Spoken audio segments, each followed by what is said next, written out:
stumble across it in some other way. The person noted, more or less, of how different this is than they thought it was several years ago. And they were even remembering to me and themselves that they tried to formulate questions they write to me, asking exactly, in the early stages, to compare what I was talking about, or might have to say, with some known system or some form of philosophy or religion or something. Give me some idea of what's going on here, some sort of map, some sort of sketch of what you might be up to, so I can better ascertain whether I'm interested or maybe get a foot ahead, because if you give me some good comparison, I may already know something about the area. And then the person noted, in words more or less to this effect, like, and since then,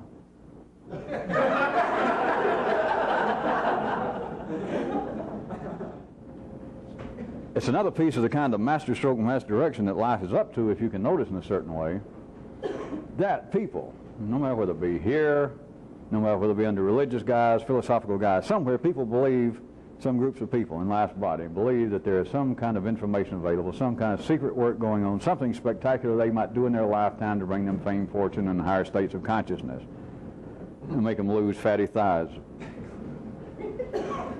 And notice what life does. Now, you got to listen to this one quick. I just never thought to put it in these terms. Some of you should have heard this before in another way. But what life arranges is that there's always available some specific kind of template, some apparent system, whether it be called religion, philosophy, metaphysics, mind improvement. And these methods, these systems are always very precise. Do you get any glimpse as to why?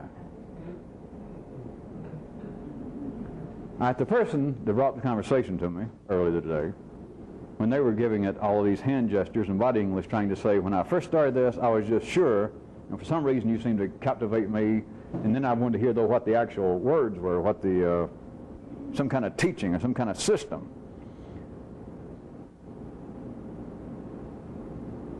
If we had to describe it as a system now, you people have been here for a while, would it not be as good as any? As good as any for me to say, all right, this has a system. But I won't bore you. I'm not going to spend 500 pages writing about it. I'll tell you what the system is, or what the method is. It's the look-around method. Do you realize that life normally produces these very specific methods and systems to keep you from doing that one thing? Because in the early stage, if I told an ordinary person, playing with justice, if for some reason a stranger stumbled in here and listened a few minutes and said, hey, I don't know what this is, but I like it. Tell me what the heart of the method is, or there must be some sort of method you're using to tie all this together, because most of it doesn't make sense to me. It sounded good, and there seemed to be some sort of melody going on I couldn't place. The words that you were using with the music, a lot of it sounded like what was Kairouk calling it bush logic, that the great thing about it is completely absurd. That's why it's bush logic. So, what I seem to be hearing, though, is a kind of melody. But can you tie the words together and tell me what the method is? And if I say, like, the method is the look-around method, the person will say, wait a minute. You know, that's too simple. I want something good. What they want and what life provides is something good. That is something that you end up. You remember the ant story? That you can end up, Jesus, this is what I've been looking for. This, so that I won't. I was afraid nobody would appreciate that enough. It is another way in which life works that apparently the more complex the system, the more specific it is, the harder it is to comprehend, the more you've got to deal with it, the more you've got to take notes, the more you've got to go to classes, the more you've got to join up with some kind of community and shave your hair or shave your legs. The more complex it is, and it's not that people are fools, there's no sort of sham going on, but the more complex it is, at city level, those who have some passing interest, some relative interest in such matters as these, apparently, the more complex it is, the more they are assured that it's real. That's the way life is arranged. That this thing, wait a minute, it's going to take me a while. And wherever the system is, the cardinals, the assistant monks, somebody says, yes, I've been studying this system now for 2 decades, and I'm just beginning to see the light. I'm just beginning to get a glimpse of what it's about. And so everybody who thinks they're interested gets prepared to knuckle down. All right, if it took him 20 years, this is what I've been looking for. And they say we have got holy scriptures, or we've got methods. In that room in there, we've got 2 metric tons of microfilm to study. There are many people, life has them, has produced them, that they believe this is it. It's final intellectual or spiritual nirvana that I have found that this is it. And so as long as you end up studying this book, studying the maps, studying the sketches, listening to it, it would keep you from dealing with such a foolish and superficial method, if I was going to call it that, as the look-around method.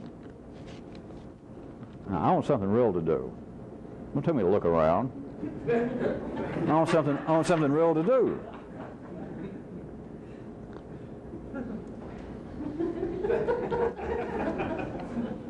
All right, I want to pick up a few more things from the last couple of nights of me giving that kind of general response to what might be said about what this is, to continue with my description or my terms as a revolution and a revolutionist. You know, there's another way to look at this, and that is that what you're attempting to do is to operate at, like, primo forum, to operate at top form, no matter what you're doing, even if you were doing nothing. Is to do it in absolute top form, not slack-jawed, not dull-eyed, not looking peaked and poorly, not having any conversation about what you're doing, having no prologue, God forbid, no epilogue. Without that, you cannot operate at peak efficiency. Even in the city, even at the ordinary level, there is some knowledge of this. This does not belie the fact,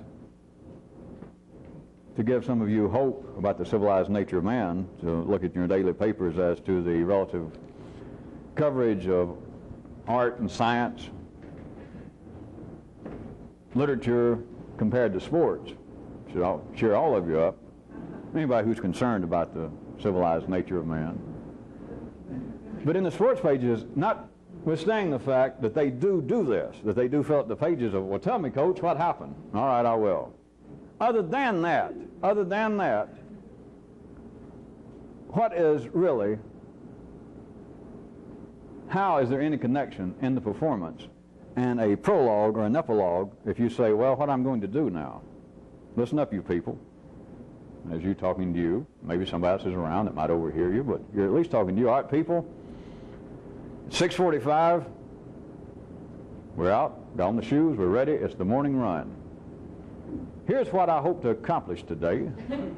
What does that have to do with performance? Or when you get back, I did not perform exactly, I know, as I promised I would, or as I intended to, but did you notice that the humidity rose up in the midst of our run? Did you begin to feel that little cramp that almost came upon me in my left calf, in our left calf, to use the royal calf?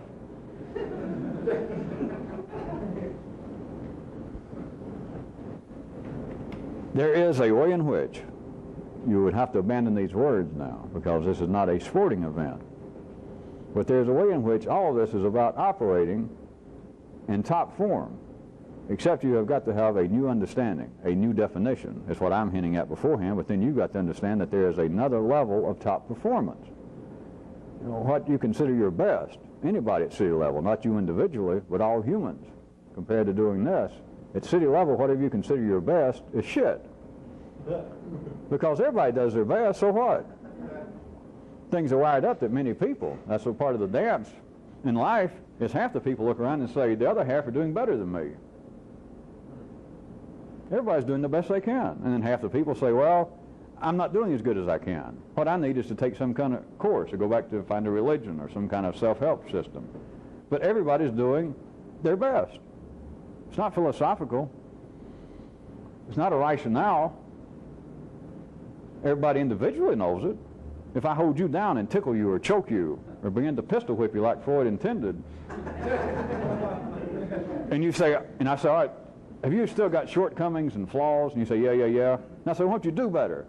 You would say, right there, faced with the 357 in your mouth, you'd say, I'm going to tell you the truth. As terrible as this sounds, as pitiful, as ashamed as I guess I should be from one view, you may tell you the truth. All my life, I've done the best I could. Now, boy, is there a revelation. Everybody knows that about themselves, but not about everybody else. Everybody else is not doing the best they can, or I would not be surrounded by dullards, idiots, Philistines. It's just obvious. People are not doing the best they can, or else, God, am I frightened? You know, we're all in trouble. But I personally have always done the best I can. You have got to have a new definition to begin with. You've got to have somebody, some part of life's body, to hint, encourage, or to give rise to your belief that had no previous words and no previous acceptable description, that there is some other level of performance, not observable. It is not in any way open to being scored. It cannot be measured by city standards. But it's the itch. I can't scratch it. It is the incompleteness. I cannot fulfill it. And it's wrong from the viewpoint of a revolution in a lifetime.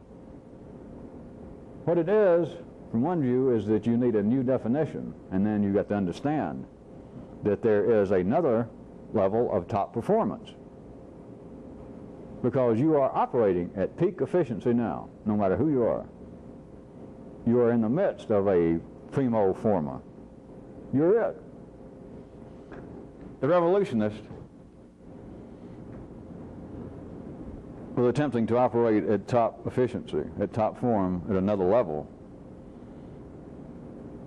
You do need to understand that this level cannot be properly measured by any such standard as outcome, conclusions,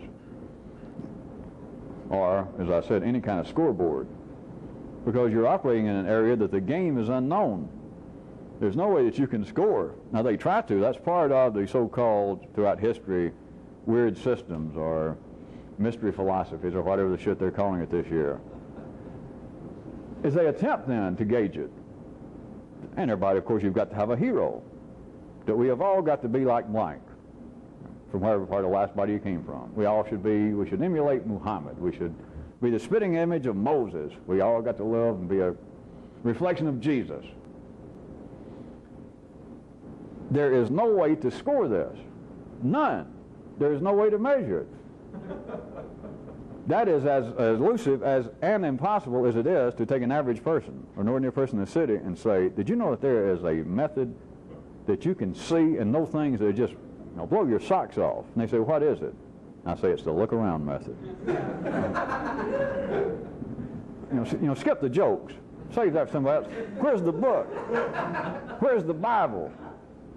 Where is the complex map? Where is the unbelievably intricate, almost impossible to understand template that I can put up here and I can study that? I can join the ants, eat the napkin, and finally end up perhaps in self-induced, self-directed cannibalism, but not the look-around method. I was trying to get you to see if there is some comparison, that to try and operate at this other level of primo performance,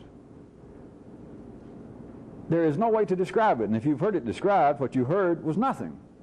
To say, all right, the point of such as this, and that many of you still, let us assume, perhaps here or out on tape somewhere, believe that I'm still some sort of dummy front for some organization that if you get deep enough in this, I finally say, oh, okay, I'm the bastard child of Amy McPherson and Norman Vincent Peale. You keep waiting for some absolute shoe to drop in the yellow circuit, for at least for me to say, all right, this has something that I can specify that here's the purpose. And if I want to say that, then you can go, okay, now I can tell if I'm getting somewhere. If you can tell that you're getting somewhere by the measurements you have now, you're not getting anywhere. Oh, you're just like you and everybody else on the dance floor. You might as well have your foot, one of them nailed to the floor. You can dance around in a circle. You can wave your arms. You can wave one leg, but you're not going to move from that spot. You just go around in a circle. If you believe that there's some way, by ordinary standards, now remember I'm saying I'm going somewhere else in a second, by ordinary standards, if in any way you feel as though you can measure, that you can judge whether you're operating at some new form of efficiency, whether you're improving, whether this is helping you to improve, whether you're becoming a better person, if you got any ordinary standard, that perhaps by that standard you always say yes, yes, you might as well say no. You might as well say blue cheese. It's a waste of time. There is no way to measure by city standards.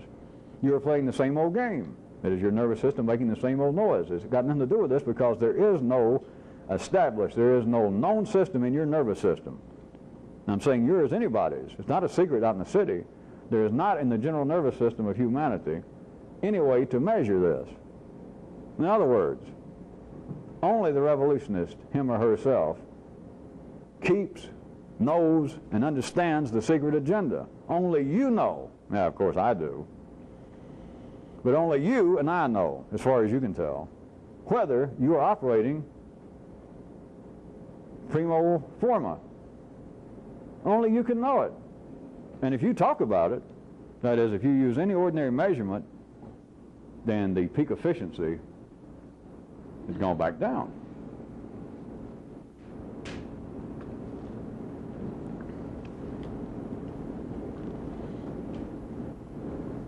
It is the person involved alone that knows if you are acting in top form, and, as an aside here for a second, side path, to know whether you are operating at top form with thinking of acting.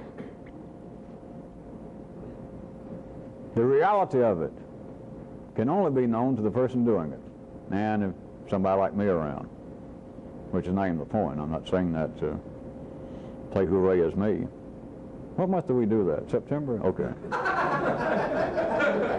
The point is, no one knows. And once it happens, you know that I don't have to preach this.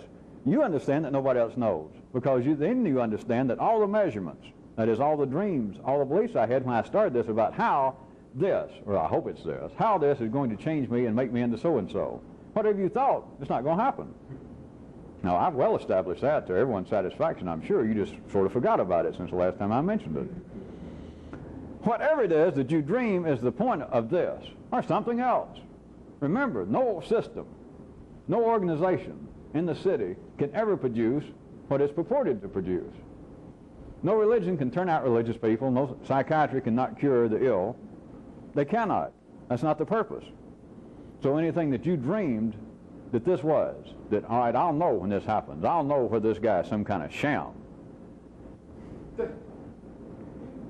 I still like that every time I say it. I don't mean just me, but people, any of you who are good enough now to believe anything in life's a sham, like that's a fake. A fake what? Well, all right, that's a fake Picasso, all right? I heard you. It's a fake Picasso. And the person thinks, no, you didn't hear me. Oh, yeah, I heard you. But you don't understand. There it is. It's a fake Picasso. What do you want? Oh, you want a real one? We knew it wasn't a real one. A real one somewhere else. But people who fear, all right, this is some kind of fake. I still like, and I'm not, of course, just referring to me. It's only me I got to use for an example for you people contemporaneously.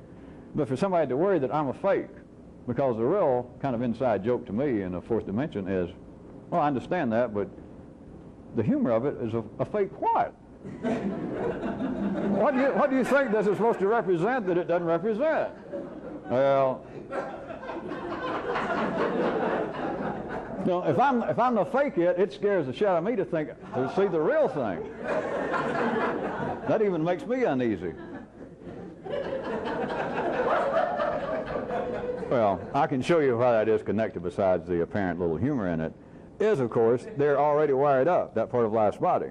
Still growing, still moving, that this is not the end of us. This is not the beginning of me genetically. This is not the end of me. This is not the end of life. It is still in transit. And so the feeling is, already wired into people, is I have got some distinct feeling where this is going. And humans apparently pick it up, which is not true, but they apparently pick it up postnatally. They apparently pick it up culturally. That they apparently have dreams. All right, this has got to be some kind of mystical, unnamed system within the far corners of Judaism, let's say. So I see the point of this. I know where it's going. All right, on that basis, then certainly this is a fake. That is, whatever you imagine is going to be, You're right, I'm a fake. Because wherever you imagine this is going, it's not. That if you can already describe it, if you already thought about it, if you're already convinced, well, this has got to be. Maybe you're not going to use those kind of terms, but I've read enough New Age books. I've been around. The God spoke to my heart at some time right when I was conceived, and I know the general direction in which this should go. And I get this distinct feeling that you're somewhere close. You're as close as I can get my hands right now, so I'll go along with it. But I know, perhaps even better than you, I know the ultimate purpose of this. All right. On that basis, yes, I am a fake. This is always a fake, because wherever you think this is going, whatever you think the score is going to be if you succeed, it won't be. That scoreboard is not even valid. If you ever get in this game, you're going to look around and you're going to be in like a 4D stadium and there is no scoreboard, and you'll understand it. You'll understand it. Nobody can score it. As far as you know, it's only me and you in the stadium. Who the hell's going to run the scoreboard if there was one? Nobody. Where are the judges and the referees? They're nowhere. It's you and me in the stadium. You might look around and think you see a few of these people, but now hanging around the stands and et cetera, but you know they're not going to referee. You know that. They're not going to umpire, so who's going to do it? Nobody. Life is not arranged to any degree that is necessary, obviously, for there to be any kind of widespread scoring of this, any kind of measurements of it.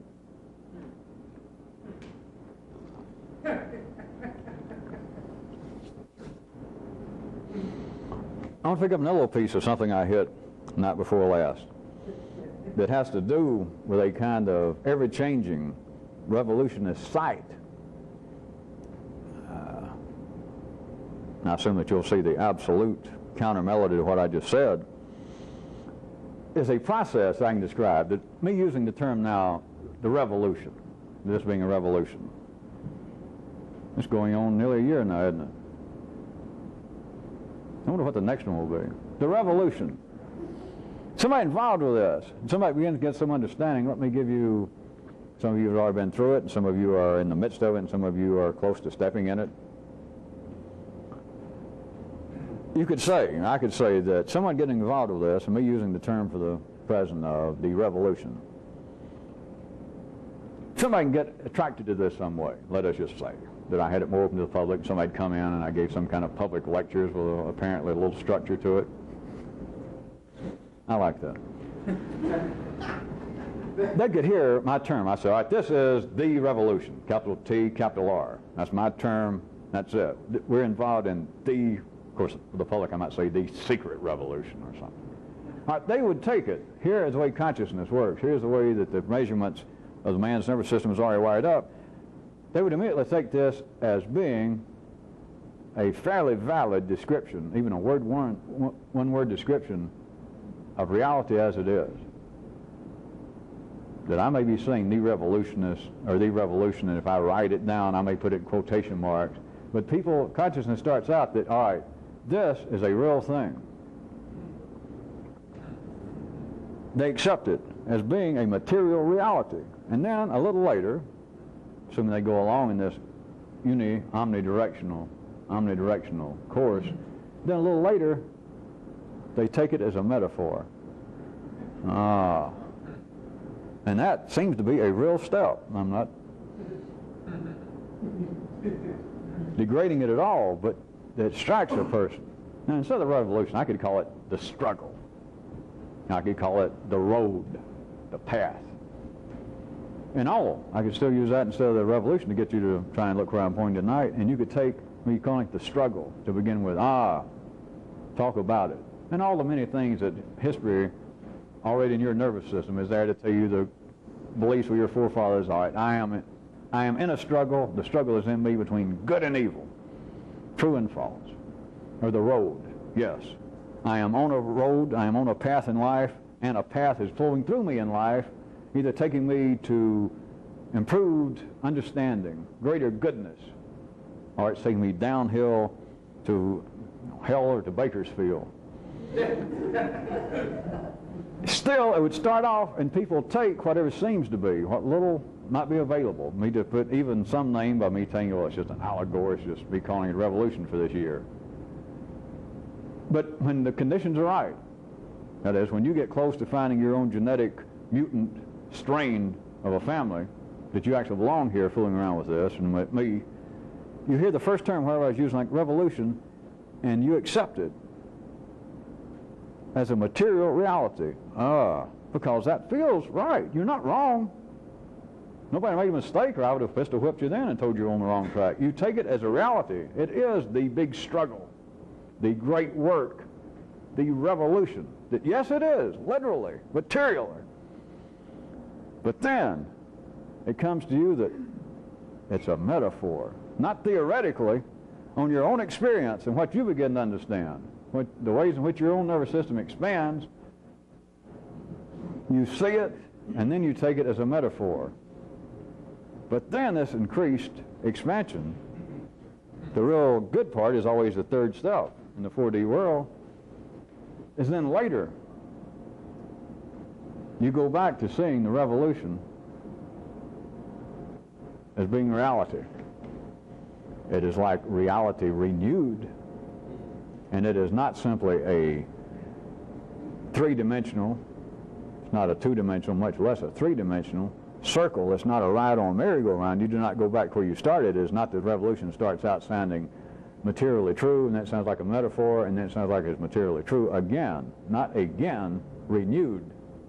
It starts out and people accept whatever the description is as reality, as material reality, that yes, this is a revolution, and that's not incorrect. But then they begin to see it, that this whole thing is a metaphor. But then they go past that and they see it, no, this is reality, but it's reality renewed. It's a new order of reality. It is no longer a metaphor. If it was a metaphor, ultimately, we would be dealing with this great vade mecum, this great template of, yeah, well, anything to quit dealing with life. You know, I want to do something extraordinary.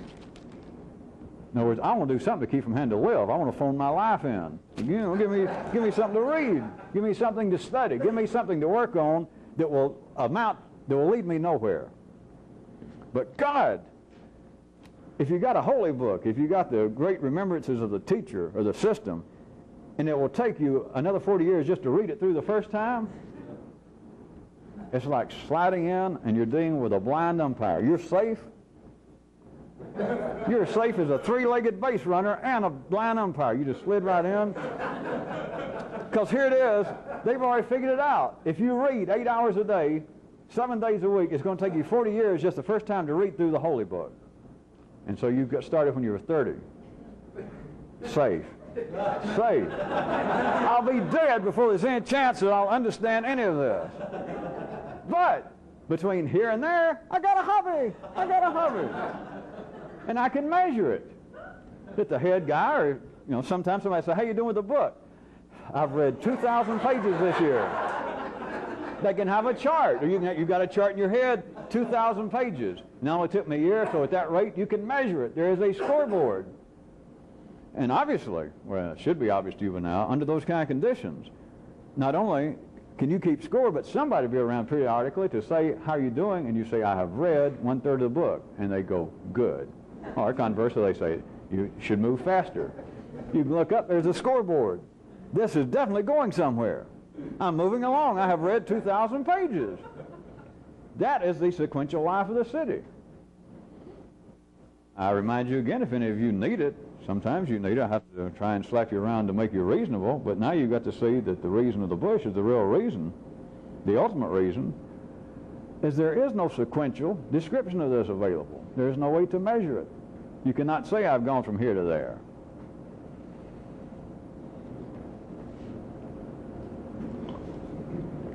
Since I haven't done it this tape, I can remind you, as true as all this sounds out here, which is always true when you're seeing what I'm talking about as material reality. And it's always true when you're seeing it as being, no, it's a metaphor. Yes and yes.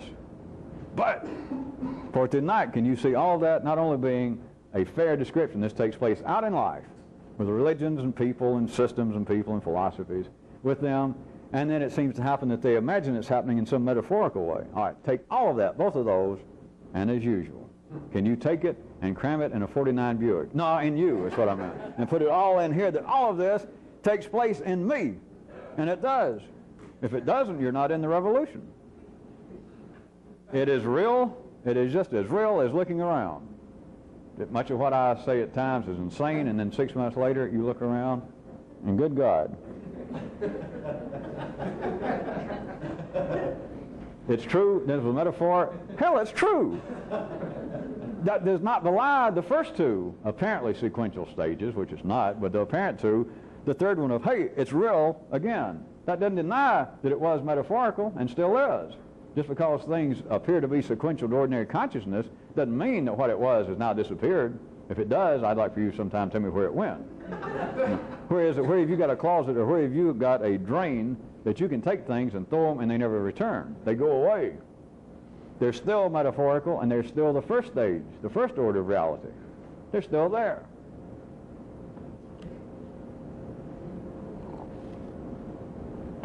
Something else about the revolution.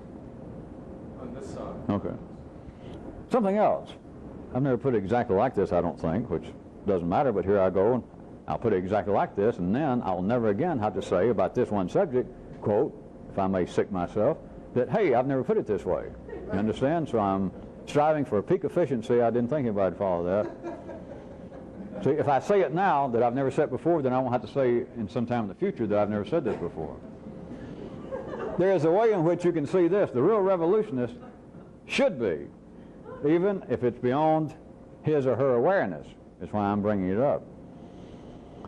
That in a sense what a revolutionist is doing, be it in an aware manner or not, is you're attempting to live out all the pertinent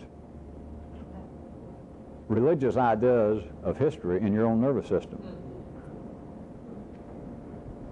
Of course, I don't think there's any danger that any of you think that I am in any way ordinarily religious. But without you knowing it, you can't even help it.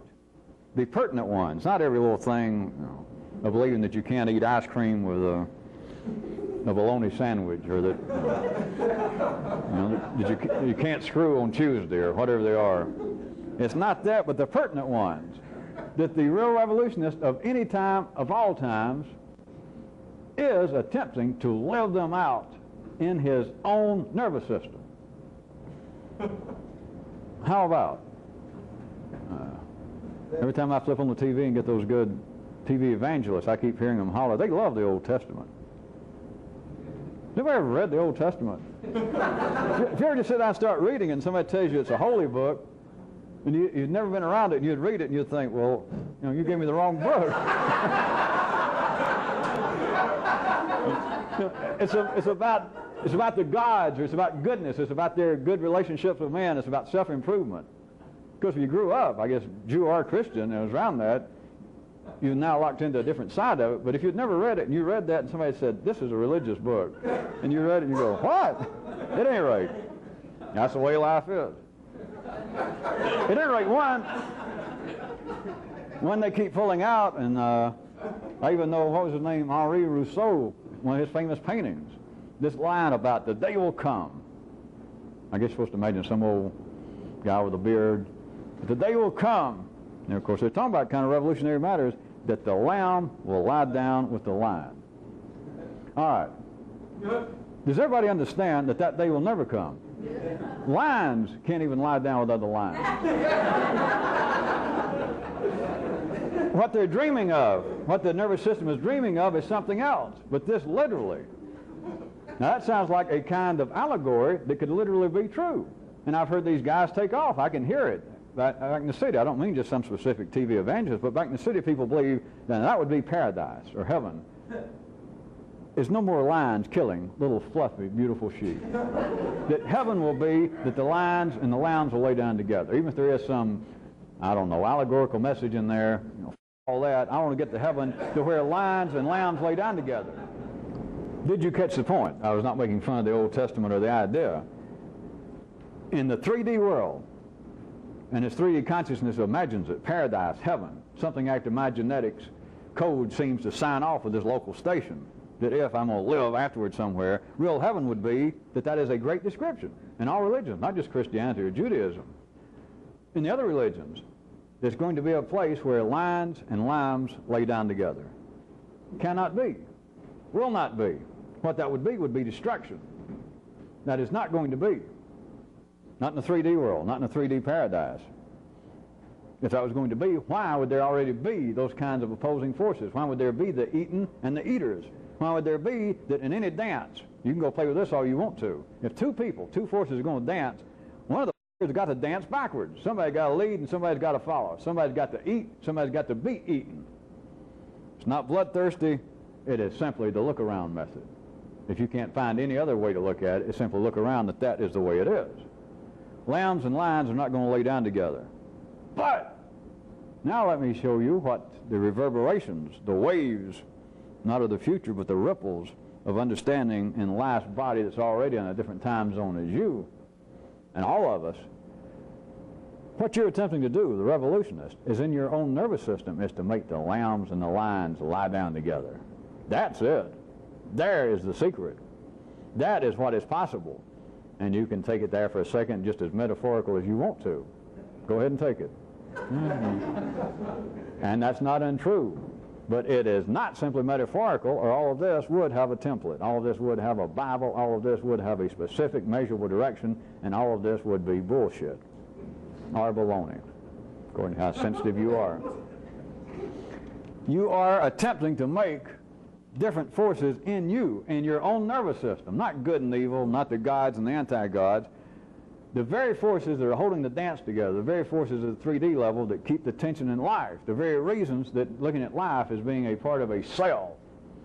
And you've got to have the tension, you have got to have the strong cellular walls, you have got to have the membranes hold up the whole humanity together, you have got to have the group over here hollering, I couldn't live without sports, you've got to have the group over here hollering, sports is a game for dumbasses and the uncivilized people. You've got to have that tension. You've got to have people hollering, I'm Irish, and people hollering, I'm Protestant, I'm Catholic, I'm Jewish. You've got to have that. You've got to have people hollering, I've got the truth over here. And other people say, what you've got is hemorrhoids of the brain. You don't have the truth. You've got to have that. You have got to have lions and lambs. There's no way out. The only way out is destruction. The only way out is for this 3D universe to collapse. What is possible and what you are attempting to do. I just never described it in this way. You are attempting to live out in your own nervous system, yours, not anybody else's. And those of you that begin to understand this, you know it's not even in question. You're not going to become an evangelist for this. You would have to really go nuts. There's no hope in some way of influencing your mother, your father, your children. I'm not saying it's not possible. That's not even entering into it. That's not part of the purpose of this.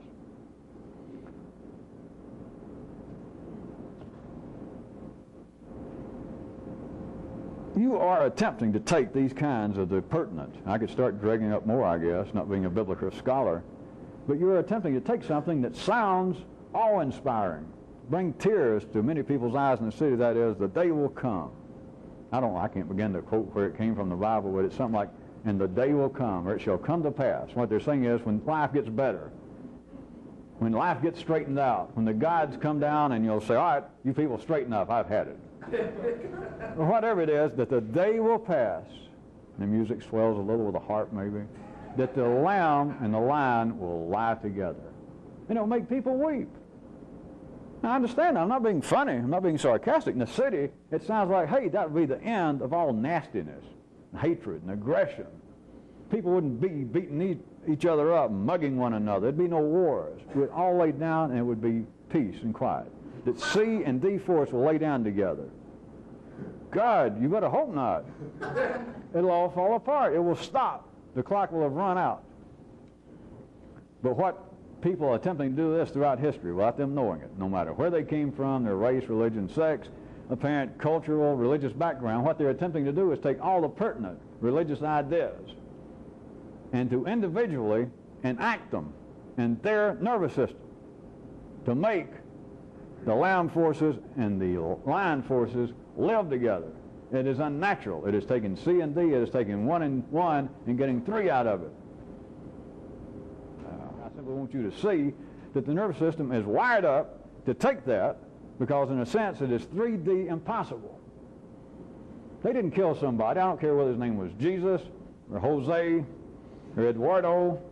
They did not kill a guy in the 3D world and lay him out, and 2 or 3 days later he got and says, I'm okay. Never happened. Didn't happen before, didn't happen then, it's not going to happen tomorrow. That is not the way life is arranged. It's got nothing to do with supernatural forces or gods. It is not the way it's arranged. But in your nervous system, that's exactly what you're attempting to do. That's what you're attempting to do, is to give birth again. It is unnatural. It's unnecessary. It is a mutant strain within life's body of a genetic stream that some of you belong here, that in a sense you and I and some of these other people, we are related and closer than you and your mother, me and my father. Not blood. We certainly don't look alike. It's not some kind of sham, let's all hug each other and live together family, is all you know. But in one sense, there is no good description of this, there is no good measurement, and it is not true in the 3D world, but there is another, it's like in life's total, the body of life itself, there are these mutant strains of genes that keep popping up. And in that sense, assuming that you do belong here, with me doing this as long as I'm alive, in a sense, you and I are closely related on another level. It's not good or bad, and I'm not replacing your mother or father, or you're related to some of the people here. In this mutant genetic strain, this tributary running off, there's a sense in which these people are related closer than blood kin are, which I'd suggest if you hadn't ever looked at it. All these stories of the Jesuses and Muhammads and all that, there's always some kind of group around that something sounds fishy about later. Or historically, they look back and say, well, I'll stick with Jesus for a minute, that he didn't collect these 12 disciples just at random. I mean, it just wasn't something, he had to tell them more. There was something more going on than what's in the New Testament. People don't want to say this, but some people say that they're sure there's got to be. Well, those 12 guys wouldn't give up their whole life for this. What little it says. All right, the thing I was simply hinting to you at, that yes, that is a fact. But don't worry about some kind of secret teaching. Don't worry about some kind of secret ritual they did of drinking each other's blood or actually nibbling on his fingers. What held it together, what even strikes people in their own nervous system as being some kind of strange or something out of the ordinary, is why I'm telling you, is when the time is right, and these kind of people seem to make some kind of bump in the historical memory of life and man, that there was this one guy or woman, and then this group of people. But what it was they were all part of this mutant genetic strain at that time.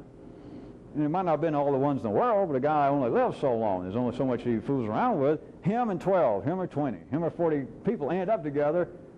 And don't worry about some kind of secret ritual or there's some kind of supernatural forces going on. I'm telling you what it is. They were not blood kin. They didn't look like each other. They might not even liked each other that much. They didn't necessarily live together. They didn't send each other suddenly pseudo mother and father and brother birthday cards. But at another level, in another direction, look at it, I'm not saying superior to your mother and father. I'm not trying that, as you should know. But going out at another angle, those people have a mutant genetic relationship and similarity that even they don't have with their parents.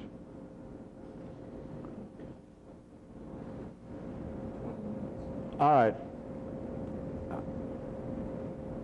You're, in a sense, attempting to give birth to yourself anew. You're attempting to abandon that which is already you and everybody else. You're attempting to get out of the genetic lifeline in which everyone is born, what I've been calling born in the city. And what you're attempting to do is to give birth, whether you know it or not. But people in the city, and those of you that started this and thought it was literally, took it as being literally a revolution, a struggle. But what you're looking at, all right, it's a struggle with me to make me better. No, it's not. Yes, this is a great secret work, as it's been called sometimes in history. I understand that, say ye, when you start, because if anybody needs some kind of great secret work done on them, it's moi. Boy, do I need it. Now, what you're attempting to do, in a sense, is not even crucify yourself. I wouldn't even pick that kind of description, whoever used that back then to pull that one out. It's not really crucify yourself. You know, the Jesus self, the city self, you're not worth crucifying. Not good or bad.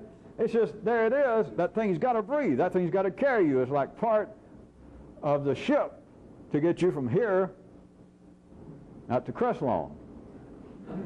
It's not, but what you're attempting to do between here and there is to give birth. And of course, they come out in religion, I was telling you, was using their own kind of phrases, as a new person. And of course, it's not really a new person. What you're doing is giving birth to parts of the nervous system that are laying there not being used as of yet. They are being used. If some of you are getting a little bit better, they are being used. I wouldn't be here. You wouldn't be able to hear it. But it's in a different time zone. It's at a right angle from here. Life's already using it. But the only way I can describe it to you in words is there's a piece of you in there that's not being used, which is not true. It is being used. But as far as you can tell, it's not being used. You're attempting to give birth to something new, not a whole new person, not to suddenly jump out and say, all right, I've undergone a conversion, which all the religions are great at. In some way you go through a conversion, bow your head, make some kind of claim, swear to something, change your dress, change your name, and you say, I'm the new person. I am now a blank. I'm now a Christian. I am now a Jew. I am now a Janite. I have measured it. I've been able to score it, and you told me what to do. You told me to swear to this and to go without eating for 3 days and then to shave part of my hair off, and I've done it, and then I say, a church says, good. We can now measure it, run up the scoreboard. This guy is now one of us. It's not giving birth to a new person. You are still you. It is subtle beyond belief, but see, people in the city, ordinary consciousness, take subtle as being something that's real, if you had your choice, would you like to be subtly rich or grossly rich? In the city, everybody would say, well, grossly, because subtly doesn't mean much. Would you like to be greatly increased in knowledge or just subtly? Well, greatly, of course. They don't understand. It is a subtle change in the nervous system. It is quite real, it is quite material, then it is quite metaphorical, and then ultimately, just before you die, at the very least, you realize, well, this is as material as hell. No wonder I couldn't find a book on it. No wonder he never would or could say exactly what it was, because it wasn't funny money. It wasn't philosophy. It wasn't some kind of template. It wasn't a system. It was fucking reality. That's why you can't talk about it. But it's reality that doesn't exist yet. I mean, it makes sense to me, right?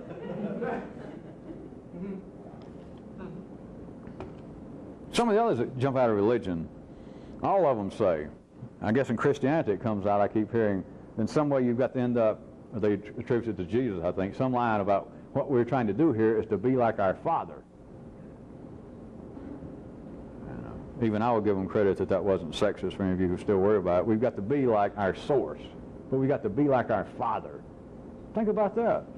Of course, then you end up with these great ideas of our Father, that is God, to some of your forefathers, and think, how would I paint him on black velvet? How would he look? Flowing hair, according to what your genetic background already was as to how God would look, but to be like our Father. Of course, Christianity ends up that Jesus is the Father, the way they use it now. So let me stick with that since it's a real great example. To be like, I'm going to imitate it. You know, what is it? How is it they describe our Father, the great source, the great God? What do they describe? I'll tell you what they describe. They describe about 2 inches up past the nervous system, and I'm exaggerating just so that you can have something to think about, about 2 inches past where your nervous system now, where that freeway of your nervous system, they have stopped construction. And what you're trying to do on this long freeway that seems to go nowhere is get about 2 inches further.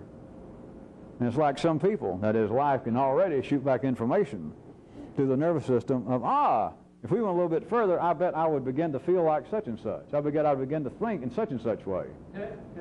There you are. There you got your holy books, whatever it comes out. And then, the attributes of God, I can describe him. Just an ordinary guy, goes into a swoon, hangs out in a cave, goes up on a mountain, and he comes back and he says, hey, I can tell you what God's like. Now, of course, a real revolutionist can stay in a closet and tell you what God's like. All you got to do is get the nervous system going, and there it is. There is this generation's God. There is the next generation's God.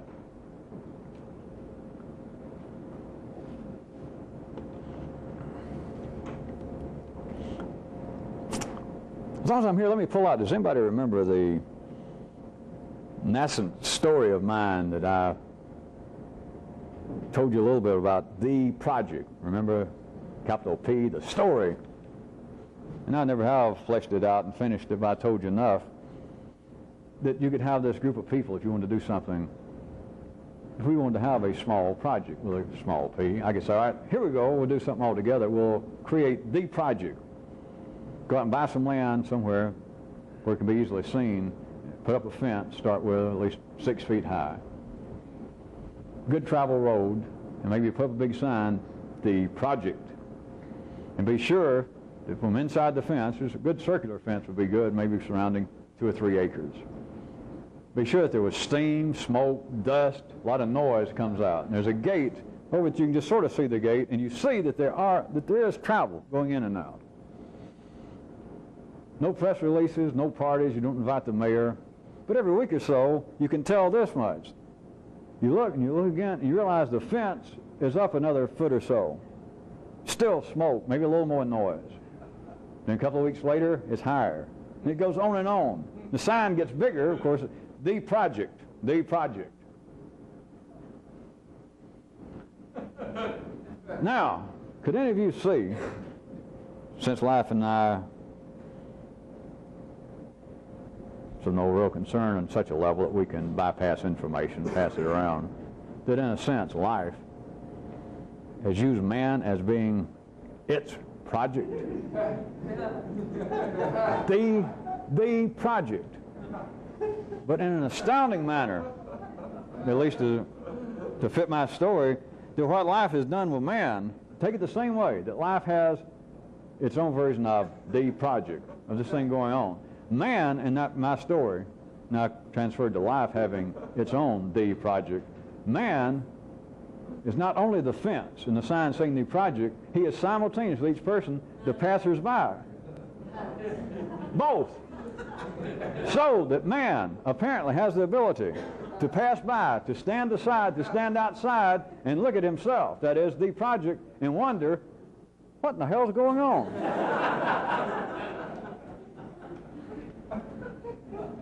And to think Life does not even pay me royalties for using my idea. Think about it. Not now in the city, if I use that, if they followed it far enough, they would say, all right, oh, you're saying the project, you're representing again the great secret, the inexplicable nature, the indescribable nature of God, some older people might say. And man, in this case, would be the passers-by. And so all that you're describing, that'd be referring to me in this project story, all you're describing is man goes by and sees life, the nature of life, is the great mystery. You're just calling it the project. See, they miss it. They got no choice. Because in the city, you're not supposed to see this kind of absurd reality. That life, if it does have its own, the project, has made man not only the passerby, the observer, a whole freeway, a daily parade of people going by looking at the project. Remember, the project, all you can see is the fence around, or you see a fence saying the project. That man, each person individually, and collectively, but individually, you are the passerby, and you are the project. And you apparently have the ability, you apparently have no choice, to stand aside, to be outside, and to look at the project and to ponder for 70-some years, what's going on in there?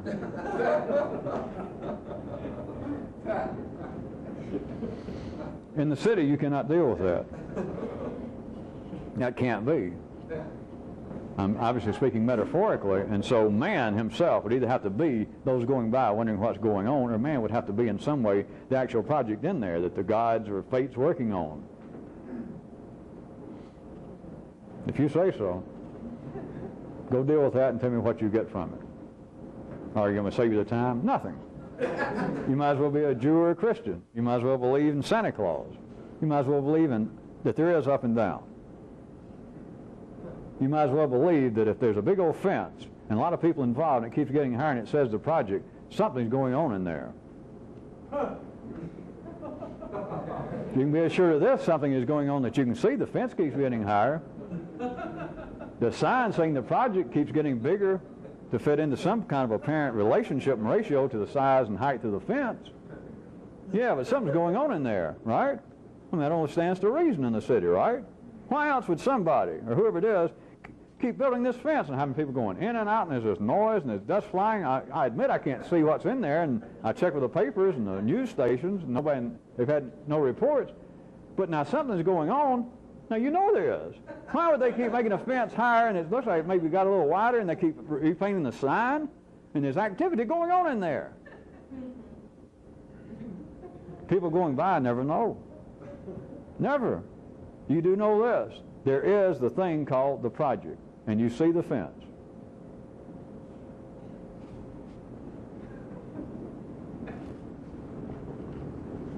That could not have any validity to city consciousness, to ordinary understanding. or else everything would fall apart again.